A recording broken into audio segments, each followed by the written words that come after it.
ਵਾਹਿਗੁਰੂ ਵਾਹਿਗੁਰੂ ਵਾਹਿਗੁਰੂ ਵਾਹਿਗੁਰੂ ਵਾਹਿਗੁਰੂ। ਸਤਨਾਮ ਵਾਹਿਗੁਰੂ ਸਾਹਿਬ JIO.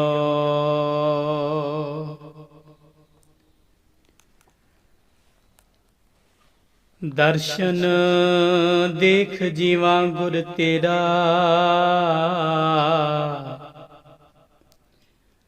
ਪੂਰਨ ਕਰਮ ਹੋਏ ਪ੍ਰਭ ਮੇਰਾ। ਬੇਸੁਮਾਰ ਅਥਾਹ ਅਗਨਤ ਅਤੁਲੈ,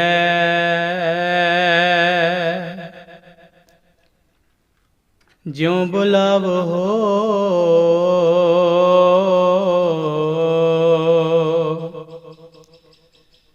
ਤਿਉ ਨਾਨਕ ਦਾਸ ਬੋਲੇ।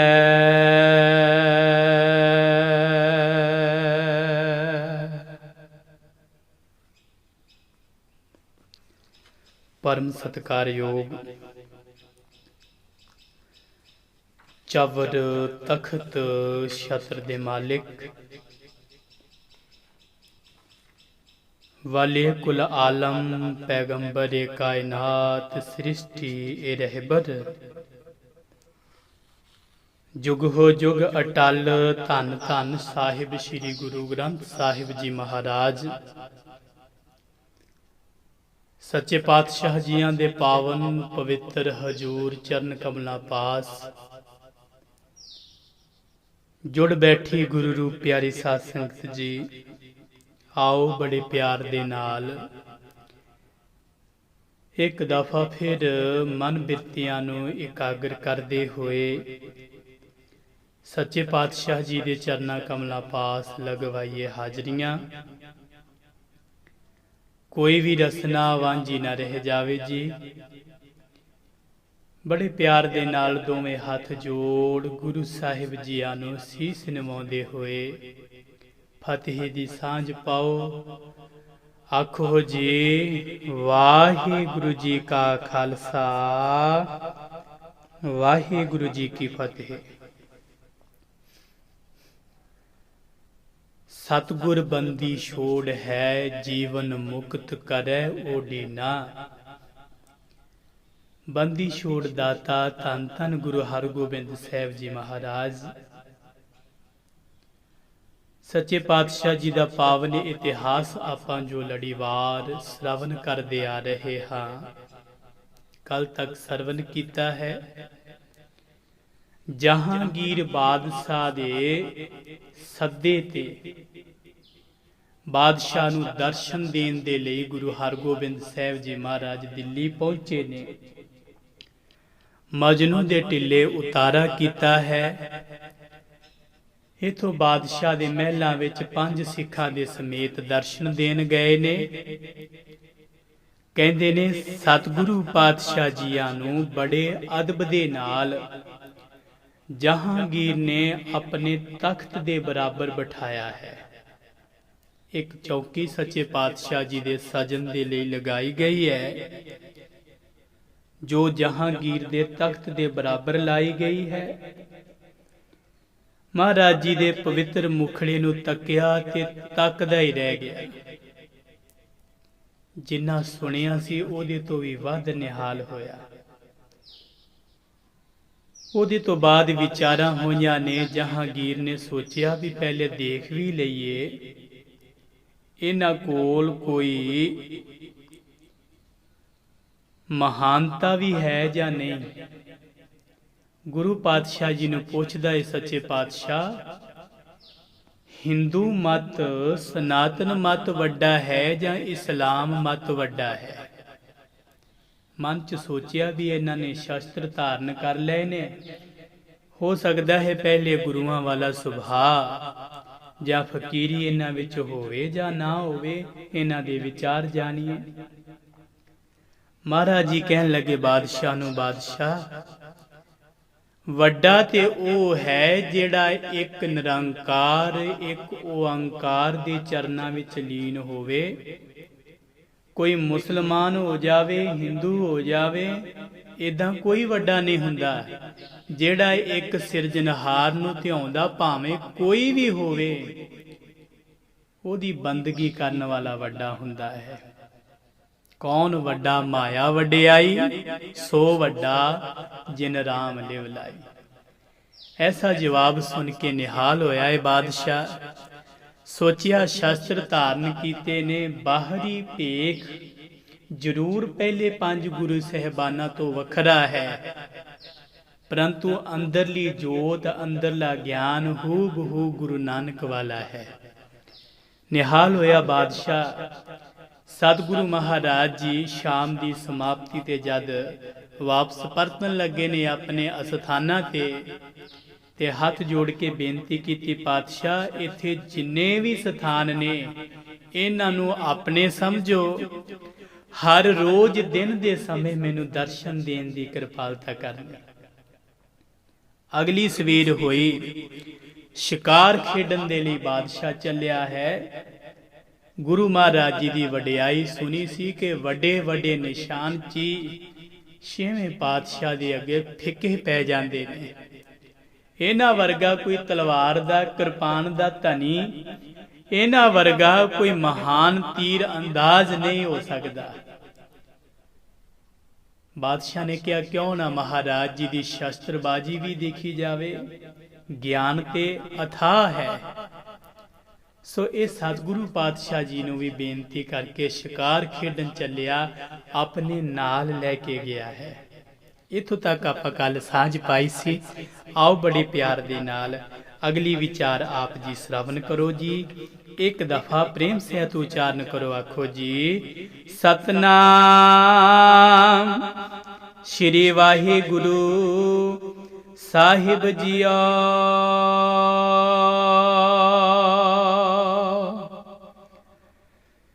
ਆਯੁਧ ਵਿਦਿਆ ਮਹਿ ਬੜ ਜਾਣੇ, ਦੇਖ ਤਮਾਸ਼ੋ ਔਰ ਹੁਰ ਖਾਨੇ।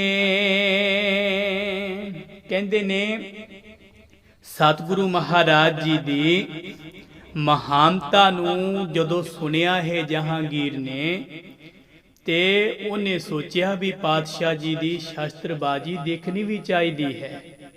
ਕਹਿੰਦੇ ਨੇ ਦਿਲ ਵਿੱਚ ਬੜਾ ਪ੍ਰਸੰਨ ਹੋਇਆ ਹੈ ਬਾਦਸ਼ਾਹ, ਗੁਰੂ ਮਹਾਰਾਜ ਜੀਆਂ ਨੂੰ ਸੰਗ ਲੈ ਕੇ ਚੱਲਿਆ ਹੈ। ਸੁਨਿਓ ਪ੍ਰਥਮ ਕਿਤ ਕੇ ਹਰ ਬਲੀ, ਭਾਈ ਸ਼ਾਹੋ ਕੇ ਉਰ ਸੁਧ ਭਲੀ। ਪਹਿਲਾਂ ਕਿਸੇ ਥਾਂ ਮਹਾਨ ਇੱਕ ਬਲੀ ਸ਼ੇਰ ਬਾਰੇ ਸੁਣਿਆ, ਬੜਾ ਖੂੰਖਾਰ ਹੈ, ਬੜਾ ਵੱਡ ਆਕਾਰ, ਵੱਡੇ ਆਕਾਰ ਵਾਲਾ ਹੈ, ਜਿਹਦੇ ਸਾਹਮਣੇ ਅੱਜ ਤੱਕ ਕੋਈ ਟਿਕਿਆ ਨਹੀਂ ਹੈ। ਬਾਦਸ਼ਾਹ ਨੂੰ ਉਸ ਸ਼ੇਰ ਬਾਰੇ, ਉਹਦੇ ਟਿਕਾਣੇ ਬਾਰੇ ਖਬਰ ਮਿਲੀ ਹੈ। ਭਨਿਓ ਸਬਨ ਸੋ ਕਰਹੁ ਪਿਆਨਾ, ਜਿਤ ਦਿਸ਼ ਕੇ ਹਿਰ ਸੁਨਿਓ ਮਹਾਨਾ। ਤੇ ਬਾਦਸ਼ਾਹ ਨੇ ਸਾਰਿਆਂ ਨੂੰ ਕਿਹਾ, ਉਸ ਪਾਸੇ ਵੱਲ ਨੂੰ ਕੂਚ ਕਰੋ ਜਿੱਥੇ ਵੱਡੇ ਬਲਵਾਨ ਸ਼ੇਰ ਬਾਰੇ ਸੁਣਿਆ ਹੈ। ਭਾਵੇਂ ਸਰੀਰਕ ਉਮਰਾਂ ਅਜੇ ਗੁਰੂ ਹਰਗੋਬਿੰਦ ਸਾਹਿਬ ਜੀ ਦੀ ਬਹੁਤੀ ਨਹੀਂ ਹੈ, ਪਰੰਤੂ ਉਹਨਾਂ ਦੀ ਮਹਾਨਤਾ ਤੇ ਉਹਨਾਂ ਦੀ ਸ਼ਸਤਰਬਾਜੀ ਨੂੰ ਪਰਖਣ ਦੇ ਲਈ ਬਾਦਸ਼ਾਹ ਨੇ ਸਿੱਧਾ ਹੀ ਇਹ ਫੈਸਲਾ ਕੀਤਾ, ਦੇਖਦੇ ਆ ਸ਼ੇਰ ਦੇ ਸਾਹਮਣੇ ਟਿਕਣਗੇ ਜਾਂ ਨਹੀਂ ਟਿਕਣਗੇ। ਸੋ ਇਹ ਫੈਸਲਾ ਬਾਦਸ਼ਾਹ ਜਹਾਂਗੀਰ ਦਾ ਸੀ ਕਿ ਜਿੱਥੇ ਉਹ ਖੂੰਖਾਰ ਸ਼ੇਰ ਰਹਿੰਦਾ ਹੈ ਉਧਰ ਨੂੰ ਕੂਚ ਕੀਤਾ ਜਾਵੇ। ਤਬ ਆਗੂ ਹੋਏ ਲੈ ਗੁਰ ਸੰਗ, ਚਲਿਓ ਸ਼ਾਹ ਚੜ ਤੁੰਗ ਮਤੰਗ।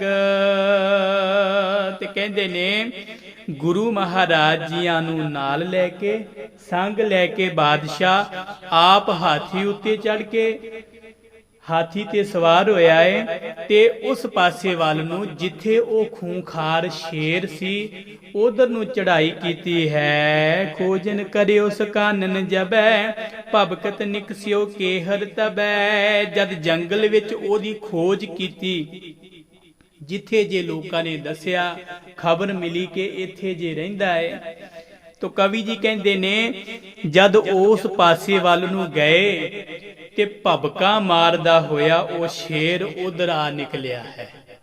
ਉਹਦੀ ਗਰਜ ਇਤਨੀ ਜ਼ਿਆਦਾ ਸੀ ਕਿ ਉਹਦੇ ਗਰਜਨ ਦੇ ਨਾਲ ਹੇਰਤ ਸੂਰਾ ਕਿਤਕ ਭਲਾਏ, ਕੋ ਸੁਨ ਸ਼ਬਦ ਨਹਿ ਆਏ।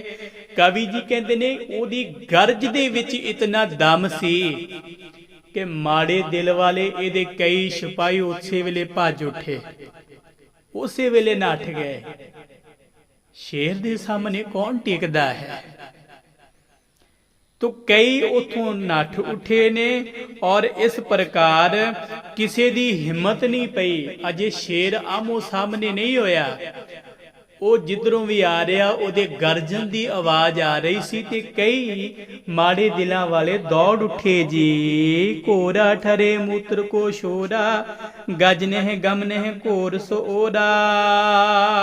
ਘੋੜੇ ਠਠੰਬਰ ਗਏ, ਘੋੜੇ ਵੀ ਡਰ ਗਏ। ਔਰ ਇਸ ਪ੍ਰਕਾਰ ਕਹਿੰਦੇ ਨੇ ਉਸ ਪਾਸੇ ਇੰਨੀ ਭਿਆਨਕਤਾ ਸੀ, ਸ਼ਾਹ ਮਤੰਗ ਥਿਰਹਿ ਨਹਿ ਕੈਸੇ, ਮਹਾਬੀਰ ਤੇ ਕਾਇਰ ਜੈਸੇ, ਕਿ ਉਧਰ ਹਾਥੀ ਵੀ ਅੱਗੇ ਪੈਰ ਨਾ ਪੁੱਟਣ। ਖੂੰਖਾਰ ਸ਼ੇਰ ਦੀ ਗਰਜ ਇਤਨੀ ਡਰਾਵਨੀ ਸੀ ਕਿ ਹਾਥੀ ਵੀ ਅੱਗੇ ਵਗਦਨ ਤੋਂ ਰੁਕ ਗਏ ਨੇ। ਬਾਦਸ਼ਾਹ ਦਾ ਹਾਥੀ ਕਿਸੇ ਵੀ ਤਰ੍ਹਾਂ ਖਲੋਂਦਾ ਨਹੀਂ ਸੀ, ਜਿਹਦੇ ਤੇ ਬਾਦਸ਼ਾਹ ਸਵਾਰ ਸੀ।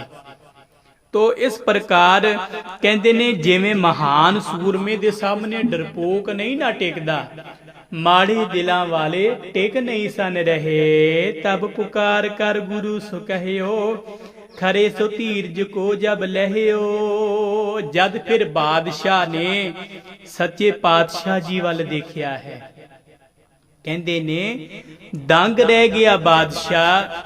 ਸਾਰੇ ਡਰੇ ਹੋਏ, ਘਬਰਾਏ ਹੋਏ, ਸਹਿਮੇ ਹੋਏ ਸਨ। ਧੰਨ ਗੁਰੂ ਹਰਗੋਬਿੰਦ ਸਾਹਿਬ ਜੀ ਮਹਾਰਾਜ ਬੇਖੌਫ ਖੜੇ ਨੇ। ਸਤਿਗੁਰੂ ਸੱਚੇ ਪਾਤਸ਼ਾਹ ਜੀ ਦੇ ਨੂਰਾਨੀ ਚਿਹਰੇ ਤੇ ਖੌਫ ਦੀ ਰੱਤੀ ਭਰ ਵੀ ਕੋਈ ਚਿੰਤਾ ਦੀ ਗੱਲ ਨਹੀਂ ਹੈ। ਤੇ ਬਾਦਸ਼ਾਹ ਹੈਰਾਨ ਹੋ ਕੇ ਸਤਿਗੁਰੂ ਮਹਾਰਾਜ ਜੀ ਵੱਲ ਦੇਖਦਾ ਏ ਤੇ ਇਸ ਵਾਰ ਕਹਿੰਦਾ ਹੈ, ਤੁਮ ਹੀ ਕਰੋ ਪ੍ਰਹਾਰ ਨਿਸੈ, ਜਬ ਲੋ ਘਾਤ ਕਰਹਿ ਨਹਿ ਕਿਸੈ। ਸੱਚੇ ਪਾਤਸ਼ਾਹ ਤੁਸੀਂ ਆਪ ਹੀ ਅੱਗੇ ਹੋ ਕਰਕੇ ਇਸ ਸ਼ੇਰ ਦਾ ਮੁਕਾਬਲਾ ਕਰੋ। ਜਿਵੇਂ ਜਿਵੇਂ ਉਹ ਹੁਣ ਸਾਹਮਣੇ ਆਉਣਾ ਦਿਸਣਾ ਸ਼ੁਰੂ ਹੋ ਗਿਆ ਹੈ, ਸਾਰਿਆਂ ਦੇ ਪੈਰ ਕੰਬ ਗਏ ਨੇ, ਘੋੜਿਆਂ ਦੇ ਪੱਬ ਹਿੱਲ ਗਏ ਨੇ, ਹਾਥੀ ਪਛਾਣ ਹੋਣੇ ਸ਼ੁਰੂ ਹੋ ਗਏ ਨੇ। ਬਾਦਸ਼ਾਹ ਦਾ ਦਿਲ ਵੀ ਕੰਬ ਰਿਹਾ ਹੈ। ਤੋ ਇਸ ਪ੍ਰਕਾਰ ਉਹ ਸਤਿਗੁਰੂ ਪਾਤਸ਼ਾਹ ਜੀ ਨੂੰ ਕਹਿਣ ਲੱਗਾ, ਮਹਾਰਾਜ ਜੀ ਇਹਨੂੰ ਤੁਸੀਂ ਹੀ ਰੋਕ ਸਕਦੇ ਹੋ ਜੀ। ਸ਼੍ਰੀ ਸਤਿਗੁਰ ਘੋਰਾ ਤਬ ਛੋਰਾ, ਖੜਗ ਸਿਪਰ ਗਹਿਗੇ ਤਿਸ ਓਰਾ। ਤੇ ਕਹਿੰਦੇ ਨੇ ਜਹਾਂਗੀਰ ਹਾਥੀ ਦੇ ਉੱਤੇ ਬੈਠਾ ਹੋਇਆ ਵੀ ਕੰਬ ਰਿਹਾ ਸੀ। ਧੰਨ ਗੁਰੂ ਹਰਗੋਬਿੰਦ ਸਾਹਿਬ ਜੀ ਮਹਾਰਾਜ ਜਿਹੜੇ ਘੋੜੇ ਤੇ ਸਵਾਰ ਸਨ ਨਾ, ਉਹਦੇ ਤੋਂ ਥੱਲੇ ਉਤਰ ਆਏ ਨੇ। ਘੋੜਾ ਛੱਡ ਦਿੱਤਾ ਹੈ, ਹੱਥ ਵਿੱਚ ਉਹਨਾਂ ਦੇ ਕਿਰਪਾਨ ਅਤੇ ਢਾਲ ਫੜੀ ਹੋਈ ਹੈ। ਤੁਪ ਕੋ ਛੁਟਨ ਕਹੋ ਸ਼ਾਹੋ ਹਟਾਈ, ਪੇਖਨ ਤਮਾਸ਼ੋ ਲਗ ਸਮਦਾਈ। ਤੇ ਇਸ ਪ੍ਰਕਾਰ ਹੁਣ ਕਈ ਡਰ ਦੇ ਮਾਰੇ ਦੂਰੋਂ ਦੂਰੋਂ ਗੋਲੀਆਂ ਵੀ ਚਲਾ ਰਹੇ ਸਨ। ਬਾਦਸ਼ਾਹ ਨੇ ਉਹਨਾਂ ਸਾਰਿਆਂ ਨੂੰ ਇਸ਼ਾਰਾ ਕਰ ਦਿੱਤਾ, ਬੰਦੂਕਾਂ ਚਲਾਉਣੀਆਂ ਬੰਦ ਕਰ ਦਿਓ। ਅਤੇ ਇਸ ਪ੍ਰਕਾਰ ਹੁਣ ਸਾਰੇ ਮਾਨੋ ਇਹ ਜਿਹੜਾ ਹੈ ਗਜ਼ਬ ਦਾ ਨਜ਼ਾਰਾ ਦੇਖਣ ਲੱਗੇ ਹਨ। ਥਰਿਓ ਥਿਰੇ ਮਹਿਕੇ ਹਰ ਜਹਾਂ, ਲਗੇ ਬਿਲੋਚਨ ਸਭ ਕੇ ਤਹਾਂ। ਤੇ ਜਿਸ ਝੱਲ ਵਿੱਚ ਉਹ ਸ਼ੇਰ ਵੜਿਆ ਸੀ, ਉਸ ਝੱਲ ਵੱਲ ਸਭ ਦੀਆਂ ਅੱਖਾਂ ਲੱਗੀਆਂ ਹੋਈਆਂ ਸਨ। ਧੀਰਜ ਸਹਿਤ ਜਾਤ ਗੁਰ ਆਗੇ, ਮਨਹੁ ਵੀਰ ਰਸ ਸੋਵਤ ਜਾਗੇ। ਤੇ ਸਤਿਗੁਰੂ ਮਹਾਰਾਜ ਜੀ ਉਸ ਝੱਲ ਵੱਲ ਨੂੰ ਵੱਧ ਰਹੇ ਨੇ, ਜਿੱਥੋਂ ਉਹ ਸਾਹਮਣੇ ਤੋਂ ਦਿਖਾਈ ਵੀ ਦੇ ਰਿਹਾ ਹੈ। ਔਰ ਗੁਰੂ ਪਾਤਸ਼ਾਹ ਜੀ ਬੜੇ ਧੀਰਜ ਦੇ ਨਾਲ ਔਰ ਮਾਨੋ ਵੀਰ ਰਸ ਉਹਨਾਂ ਦਾ ਪੂਰਾ ਜਾਗ ਚੁੱਕਾ ਹੈ। ਵੀਰ ਰਸ ਦੇ ਵਿੱਚ ਗੁਰਦੇਵ ਪਾਤਸ਼ਾਹ ਜੀ ਉਸ ਸ਼ੇਰ ਵੱਲ ਨੂੰ ਵੱਧ ਰਹੇ ਹਨ। ਬਰਨ ਬਦਨ ਕੋ ਅਰਨ ਵਿਸਾਲਾ, ਗਮਨਤ ਗਹੇ ਖੜਗ ਅਰ ਢਾਲਾ। ਤੇ ਕਵੀ ਜੀ ਕਹਿੰਦੇ ਨੇ ਮਾਨੋ ਇੰਜ ਪ੍ਰਤੀਤ ਹੋ ਰਿਹਾ ਸੀ ਜਿਵੇਂ ਜੋਸ਼ ਦੇ ਕਾਰਨ ਰੰਗ ਵੀ ਲਾਲ ਸੁਰਖ ਹੋ ਜਾਂਦਾ ਹੈ। ਸਤਿਗੁਰੂ ਮਹਾਰਾਜ ਜੀ ਦਾ ਨੂਰਾਨੀ ਚਿਹਰਾ, ਜਿਹਦੇ ਮਹਾਨਤਾ, ਕਿਉਂਕਿ ਯੋਧਿਆਂ ਦਾ ਜੋਸ਼ ਦੂਸਰਿਆਂ ਨੂੰ ਵਿਸਮਾਦੀ ਕਰ ਦਿੰਦਾ ਹੈ। ਉਹਨਾਂ ਦਾ ਜੋਸ਼ ਉਹਨਾਂ ਦੇ ਪਵਿੱਤਰ ਮੁਖੜੇ ਤੋਂ ਝਲਕ ਰਿਹਾ ਸੀ। ਔਰ ਇਸ ਪ੍ਰਕਾਰ ਹੱਥ ਵਿੱਚ ਕਿਰਪਾਨ ਫੜੀ, ਢਾਲ ਫੜੀ ਹੋਈ ਅੱਗੇ ਨੂੰ ਵੱਧ ਰਹੇ ਨੇ ਜੀ। ਨਿਕਟ ਹੋਏ ਕਰ ਸ਼ੇਰ ਪ੍ਰਚਾਰਿਓ, ਨਿਕਸ ਵਹਿਰ ਅਬ ਕਿਉਂ ਬਲਹਾਰਿਓ। ਤੇ ਕਹਿੰਦੇ ਨੇ ਨੇੜੇ ਹੋ ਕਰਕੇ ਜਹਾਂਗੀਰ ਬਾਦਸ਼ਾਹ ਦੇ ਲਈ ਵੀ ਇਹ ਬੜੀ ਵੱਡੀ ਗੱਲ ਸੀ। ਸਾਰੇ ਹੈਰਾਨ ਹੋ ਕੇ ਦੇਖਦੇ ਨੇ, ਜਿਸ ਸ਼ੇਰ ਦੀ ਭਬਕ ਤੇ ਕਈ ਪੱਬ ਛੱਡ ਗਏ, ਘੋੜੇ ਪਿਛਾਂ ਨੂੰ ਮੁੜੇ, ਹਾਥੀਆਂ ਨੇ ਅੱਗੇ ਵਧਣਾ ਰੋਕ ਦਿੱਤਾ। ਸਤਿਗੁਰੂ ਅੱਗੇ ਵੱਧ ਕੇ ਉਸ ਸ਼ੇਰ ਨੂੰ ਵੰਗਾਰ ਰਹੇ ਨੇ। ਯੋਧਿਆਂ ਦੀਆਂ ਵਾਰਾਂ, ਢਾਡੀਆਂ ਦੀਆਂ ਵਾਰਾਂ ਧੰਨ ਗੁਰੂ ਹਰਗੋਬਿੰਦ ਸਾਹਿਬ ਜੀ ਮਹਾਰਾਜ ਜੀ ਦੇ ਦਰ ਤੇ ਸੋਭਦੀਆਂ ਨੇ। ਜੇ ਮੇਰੇ ਸਤਿਗੁਰੂ ਦੇ ਸਿੱਖ ਇਤਨੇ ਦਲੇਰ ਨੇ ਤੇ ਫਿਰ ਗੁਰੂ ਮਹਾਰਾਜ ਜੀ ਦੀ ਦਲੇਰੀ ਦਾ ਤੇ ਬਿਆਨ ਕਰਨੀ ਹੋਵੇ ਤੇ ਲਫ਼ਜ਼ ਨਹੀਂ ਹੈਗੇ ਨਾ, ਲਫ਼ਜ਼ ਨਹੀਂ ਹੈਗੇ। ਹੈਰਾਨ ਹੋਇਆ ਜਹਾਂਗੀਰ ਵੇਖਦਾ ਹੈ, ਜਿਸ ਸ਼ੇਰ ਦੀ ਭਬਕ ਤੇ ਸਾਰੇ ਪਛਾਣ ਨੂੰ ਮੁੜ ਰਹੇ ਨੇ, ਮਹਾਰਾਜ ਅੱਗੇ ਹੋ ਕੇ ਉਹਨੂੰ ਵੰਗਾਰ ਰਹੇ ਹਨ ਜੀ। ਸਨਮੁਖ ਦ੍ਰਿਸ਼ਟ ਭਈ ਜਬ ਦੋ, ਨਿਕਸਿਓ ਗਰਜਤ ਕੇ ਹਰਸੋ। ਜਦੋਂ ਆਮਨਾ ਸਾਹਮਣਾ ਹੋਇਆ, ਦੋਵੇਂ ਪਾਸਿਆਂ ਤੋਂ ਇੱਕ ਦੂਸਰੇ ਵੱਲ ਅੱਖਾਂ ਪਾ ਕੇ ਤੱਕਿਆ ਗਿਆ। ਕਹਿੰਦੇ ਨੇ ਗਰਜਦਾ ਹੋਇਆ ਸ਼ੇਰ ਬੜੇ ਕ੍ਰੋਧ ਦੇ ਨਾਲ ਉਹ ਵੀ ਅੱਗੋਂ ਬਾਹਰ ਨੂੰ ਨਿਕਲਿਆ ਹੈ। ਫੇਰ ਤਲਾ ਗੁਲਟੌਰ ਕਰਾਲਾ, ਝਟਕਤ ਸਟਾ ਭੀਮ ਜਨ ਕਾਲਾ। ਤੇ ਇਸ ਪ੍ਰਕਾਰ ਸ਼ੇਰ ਆਪਣੀ ਲੰਮੀ ਪੂਛ ਦੇ ਅਖੀਰਲੇ ਭਾਗ, ਜਿੱਥੇ ਵਾਲਾਂ ਦਾ ਗੁੱਛਾ ਹੁੰਦਾ ਹੈ, ਕਵੀ ਜੀ ਕਹਿੰਦੇ ਉਹਨੂੰ ਹਿਲਾਉਂਦਾ ਹੋਇਆ। ਇਹ ਪਸ਼ੂਆਂ ਦੀਆਂ, ਜਾਨਵਰਾਂ ਦੀਆਂ ਵੱਖ-ਵੱਖ ਪ੍ਰਜਾਤੀਆਂ ਦੀਆਂ ਵੱਖ-ਵੱਖ ਨਿਸ਼ਾਨੀਆਂ ਹੁੰਦੀਆਂ ਨੇ। ਕਿਹੜਾ ਜਾਨਵਰ ਕਿਸ ਨਿਸ਼ਾਨੀ ਤੋਂ ਪਹਿਚਾਨਿਆ ਜਾਂਦਾ ਹੈ ਕਿ ਇਹਦਾ ਇਰਾਦਾ ਕੀ ਹੈ। ਕਵੀ ਜੀ ਅਨੁਸਾਰ ਉਹ ਸ਼ੇਰ ਬੜੇ ਕ੍ਰੋਧ ਦੇ ਨਾਲ ਸਤਿਗੁਰੂ ਮਹਾਰਾਜ ਜੀ ਦੇ ਵੱਲ ਨੂੰ ਵਧਿਆ ਹੈ ਜੀ। ਹਮ ਆਗੇ ਅਸ ਕੇ ਹਰ ਮਹਾ, ਨਹੀਂ ਬਲੋਕਨ ਕੀਨੋ ਕਹਾ। ਤੇ ਇੱਥੇ ਇੱਕ ਗੱਲ ਇਹ ਵੀ ਧਿਆਨ ਦੇਣ ਯੋਗ ਹੈ, ਹੇਰਤ ਲੋਕ ਸਗਲ ਬਿਸਮਾਏ, ਸ੍ਰੀ ਗੁਰ ਬਚਹਿ ਨਾ ਇਸ ਅਗਵਾਏ। ਮਾੜੇ ਦਿਲਾਂ ਵਾਲੇ ਤੇ ਇਹ ਸੋਚਣ ਲੱਗ ਪਏ ਵੀ ਇਸ ਬਾਬਰ ਸ਼ੇਰ ਨੇ ਅੱਜ 6ਵੇਂ ਪਾਤਸ਼ਾਹ ਜੀ ਨੂੰ ਛੱਡਣਾ ਨਹੀਂ ਹੈ। ਜਿਹੜੇ ਖੁਦ ਡਰਪੋਕ ਸਨ, ਉਹਨਾਂ ਨੇ ਇਹ ਸੋਚਿਆ ਵੀ ਐਡੇ ਵੱਡੇ ਸ਼ੇਰ ਦੇ ਅੱਗੇ ਗੁਰੂ ਸਾਹਿਬ ਜੀ ਇਹਦਾ ਮੁਕਾਬਲਾ ਨਹੀਂ ਕਰ ਸਕਣਗੇ। ਸੋ ਰਹੋ ਵਿਚਾਰ ਜੀ, ਹਮ ਆਗੇ ਅਸ ਕੇ ਹਰ ਮਹਾ, ਨਹੀਂ ਬਲੋਕਨ ਕੀਨੋ ਕਹਾ। ਕਵੀ ਜੀ ਕਹਿੰਦੇ ਕਈਆਂ ਦਾ ਸੋਚਣਾ ਇਸ ਕਰਕੇ ਵੀ ਸੀ ਕਿਉਂਕਿ ਐਨਾ ਵੱਡਾ ਸ਼ੇਰ ਪਹਿਲਾਂ ਉਹਨਾਂ ਕਦੇ ਦੇਖਿਆ ਵੀ ਨਹੀਂ ਸੀ। ਜਿਹਨੇ ਕਿਸੇ ਨੇ ਪਹਿਲਾਂ ਕਦੇ ਸ਼ੇਰ ਦੇਖਿਆ ਹੋਵੇਗਾ, ਉਹਨੇ ਵੀ ਇਤਨਾ ਵੱਡ ਆਕਾਰੀ ਸ਼ੇਰ ਨਹੀਂ ਦੇਖਿਆ ਹੋਵੇਗਾ। ਠਾਂਡੇ ਦੂਰ ਤਰਾਸ ਕੋ ਪਾਵੈ, ਦੇਖਤ ਗਨ ਕੋ ਨਿਕਟ ਨ ਆਵੈ। ਸਾਰੇ ਮਨੁੱਖ ਵੇਖ ਰਹੇ ਸਨ, ਨੇੜੇ ਆਉਣ ਦੀ ਕਿਸੇ ਦੀ ਹਿੰਮਤ ਨਹੀਂ ਸੀ। ਆਵਤ ਸਨਮੁਖ ਬਦਨ ਪਸਾਰਾ, ਧਰ ਧੀਰਜ ਸਤਿਗੁਰੂ ਨਿਹਾਰਾ। ਤੇ ਜਿਸ ਵੇਲੇ ਉਹ ਸ਼ੇਰ ਮਹਾਰਾਜ ਜੀ ਦੇ ਸਾਹਮਣੇ ਆਇਆ ਹੈ, ਸਰੀਰ ਨੂੰ ਉਸਨੇ ਫੈਲਾਇਆ ਹੈ, ਪਰ ਸਤਿਗੁਰੂ ਬੜੇ ਧੀਰਜ ਦੇ ਨਾਲ ਉਸ ਵੱਲ ਦੇਖ ਰਹੇ ਔਰ ਨਿਡਰਤਾ ਦੇ ਨਾਲ ਖੜੇ ਹਨ। ਬਾਮ ਹੱਥ ਧਰ ਸਿਪਰ ਅਗਾਰੀ, ਕਰ ਪਰਾਕਰਮ ਕੋ ਮੁਖ ਪਰ ਮਾਰੀ। ਤੇ ਕਹਿੰਦੇ ਨੇ ਜਿਵੇਂ ਹੀ ਉਸਨੇ ਗੁਰੂ ਮਹਾਰਾਜ ਜੀਆਂ ਦੇ ਉੱਤੇ ਝਪਟ ਮਾਰੀ ਹੈ, ਹੱਥ ਵਿੱਚ ਫੜੀ ਹੋਈ ਢਾਲ ਸਤਿਗੁਰੂ ਪਾਤਸ਼ਾਹ ਜੀ ਨੇ ਉਸ ਸ਼ੇਰ ਦੇ ਅੱਗੇ ਕਰ ਦਿੱਤੀ ਹੈ। ਸਾਰੇ ਜ਼ੋਰ ਦੇ ਨਾਲ ਉਹ ਢਾਲ ਉਸ ਸ਼ੇਰ ਦੇ ਮੂੰਹ ਤੇ ਮਾਰੀ ਹੈ। ਕੁੱਪੇ ਓਜ ਤੇ ਦੀਨ ਧਕੇਲਾ, आगे होए पछेला मेला। ते फिर जदों वो ढाल बड़े जोर दी उस शेर दे मूँह ते मारी है ते फिर पूरे बल दे नाल ओनू पछां नूं धक्किया है। ते कवि जी कहते ने इस प्रकार फिर जिवें ही ढाल वजन दे नाल और बल दे नाल पछां नूं धक्कन ते वो शेर पछां नूं होया, महाराज खुद ओदे वल वधे ने। ओदे वल वधदे होए इस प्रकार चंद्रहास चमक्यो करदाए, गिरत शेर के उदर लगाए। कहते ने हाथ विच फड़ी हुई किरपान जो चमक रही सी, धन गुरु हरगोबिंद साहब जी महाराज जिया ने दा ला के डिगदे हुए शेर दे पेट विच ओ किरपान दा वार कीता है जी। बही भगौती गुर के कर की, कर तकबीर तुरत दो धर की। ते जिवें ही सतगुरु महाराज जिया दे हथ विचों ओ किरपान चली है, शेर दे पेट विच फिर के उस नूं दो फाड़ कर दिता। जिहदा नां सुनदियां वड्डे वड्डे डर जांदे सन। जहांगीर वर्गे हाथी ते बैठे दूरों कंब रहे सन। महाराज जियां ने पलां दे विच ओनूं उथे ढेर कर दिता है जी। गृयो पृथ्वी पर पग उलटाए, मरियो जान देखन गन आए। ते जिवें ही किरपान दा वार होया, दो फाड़ होया, वो शेर जमीन ते पलट के डिग्या है, धरती ते डिग पिया। फिर मरिया होया जान लोग वेखन वास्ते हौली हौली जिगरा करके नेड़े आउण लगे ने। बरछे हते शाहो के हाथी, तित दिस करियो जतन के साथी।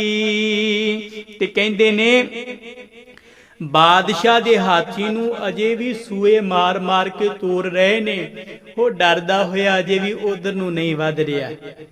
सो इस प्रकार बड़ी मुश्किल दे नाल जहांगीर बादशाह दे हाथी नूं उधर वल नूं तोरिया है। कीन बलोकन हवै कर पाहू, बली शेर ते बिस्मियो शाहू। ते जदों बादशाह ने नेड़े होके वेख्या, वाकई वो शेर मर चुका है। सतगुरु महाराज जी दे महान बल नूं देख के, सूरबीरता निडरता नूं देख के बादशाह होर ज्यादा दंग रह गया। जिन्ना भी सुनिया सी वो थोड़ा पै गया।